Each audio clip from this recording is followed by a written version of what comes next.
Ինչ կասեք, եթե Նիկոլ Փաշինյանը ձեր դիմաց դուրս գա, եթե հանդիպեք նրան։ Իշտիսե Նիկոլ Փաշինյանը կան դուրս եկա կարաբարակ մի ամին։ Ես խոսացի, որտեղ ես գիտեմ ենք կա ու ցեվերվիգա կսեի քսի։ Կասեի, որ համենայն դեպս լսի ժողովրդի ձայնը։ Ինքան շատ բան կա ասելու։ Այն դժբախտության պատճառը հենց ինքն է, կան ժողովրդի դժբախտության այս ամեն ինչի պատճառը, որ ինքը այսօր հոկտեմբերի 15-ն է, էլի նորից հիշատակման օրն է, ինքը առավոտ բարլեսին ցույց է տալիս մի երգ միացրած, ինքը բանանում որ ամուր ընտանիքների մասին, իսկ ես կհարցնեմ, որ ամուր ընտանիքների մասին են, որ երիտասարդ տղաներին զոհեցիր, որոնց կանայք մնացել են, ինքը հոկտեմբերի 4-ին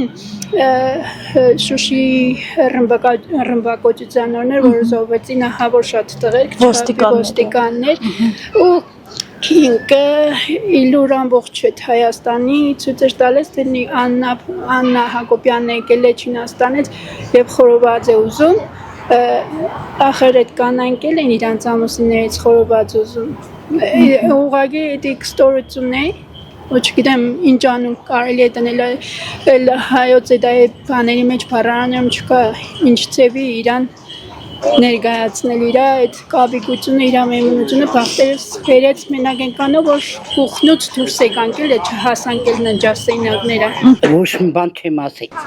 Ոչ մի բան, ոչինչ չունեմ ասել։ Կասեմ անհարմար չէ, այդ ամեն ինչի համար դու դες անհարմար չէ գտնում։